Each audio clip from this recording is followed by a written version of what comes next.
मुद्दई न शहादत, हिसाब पाक हुआ। बाप एक, हमारा सादी। और खुदा ने इनाम किया नूह अलैहिस्सलाम पर और उनके बेटों पर, और उनसे फरमाया, आबाद रहो और फैलते जाओ और ज़मीन को भर दो।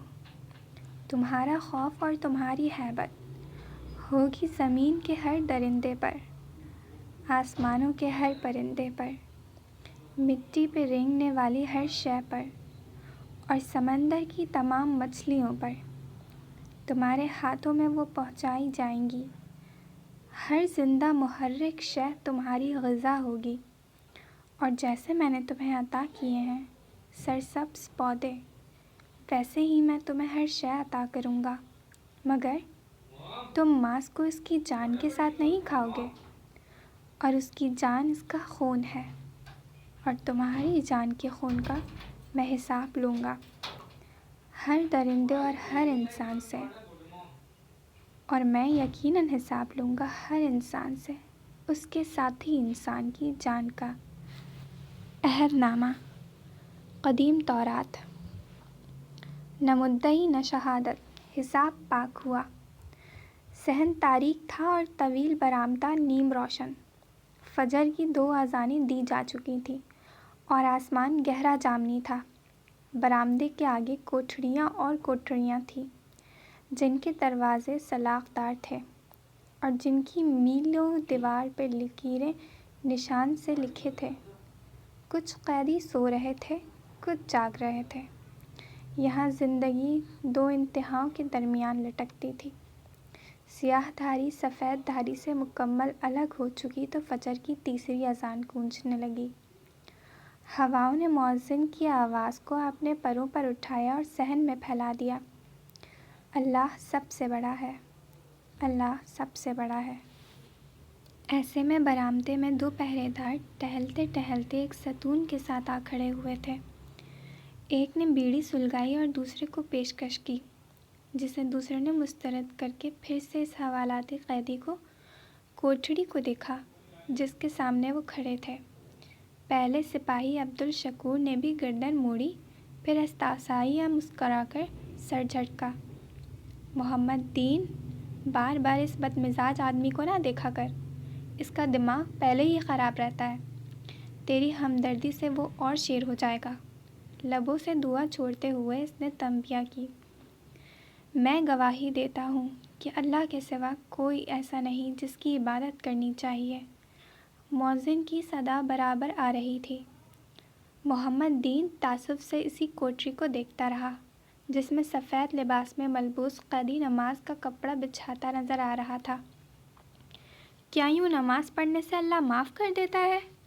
मोहम्मद दीन ने मायूस आवाज़ में पूछा।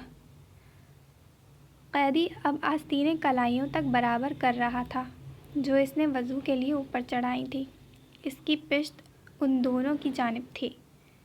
कत्ल कभी माफ़ नहीं होता, और जो इस तरह अपनी बीवी और सगे भाई को कत्ल कर दे, वो तो कभी माफ़ नहीं होगा। बीड़ी का बड़ा सांस अंदर खींचते अब्दुल शकूर ने फतवा दिया।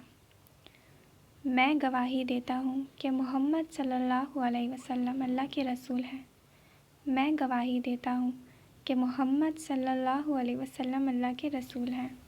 उसके हाथों की हरकत सुस्त हुई, भूरी आँखों में साया सा लहराया।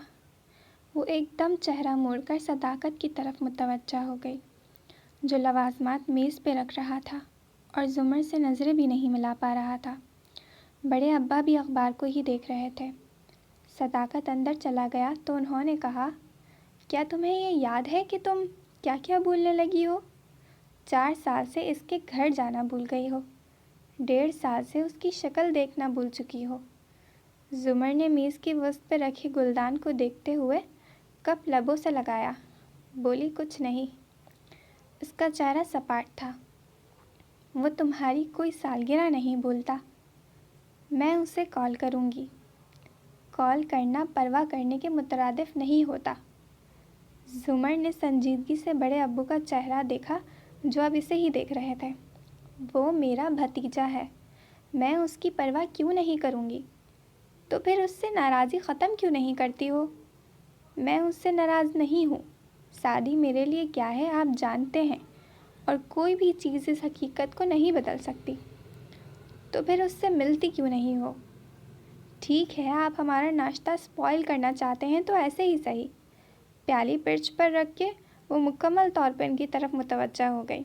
وہ مجھ سے کیوں نہیں ملا جب میں بیمار تھی؟ ابا، میرے گردے ضائع ہو گئے تھے.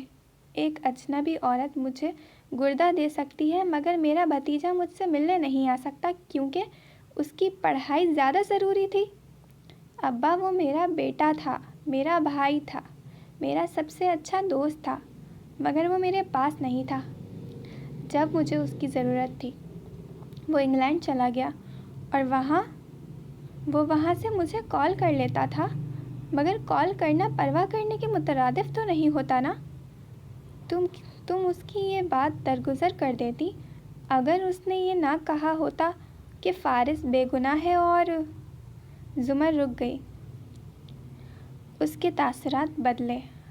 آنکھوں میں گہرا کرب، تکلیف، غصہ ابھرا. فارس غازی کا نام میرے سامنے مت لیا کریں.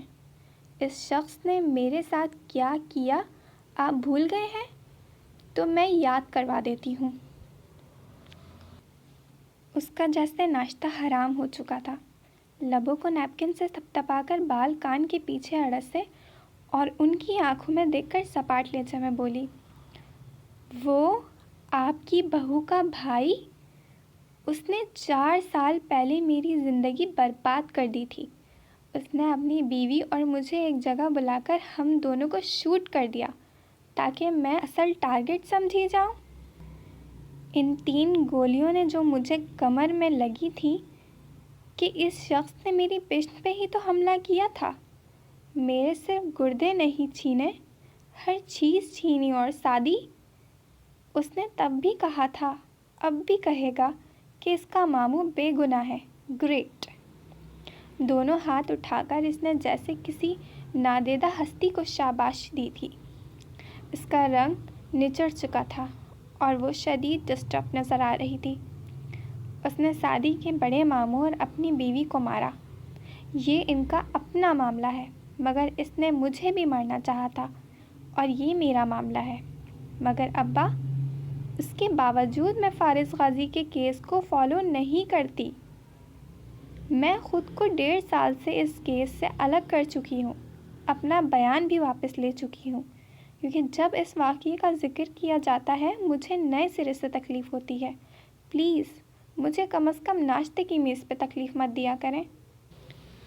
بہت دکھ سے کہتے ہوئے اپنی چیزیں سمیٹتی وہ اٹھ کھڑی ہوئی.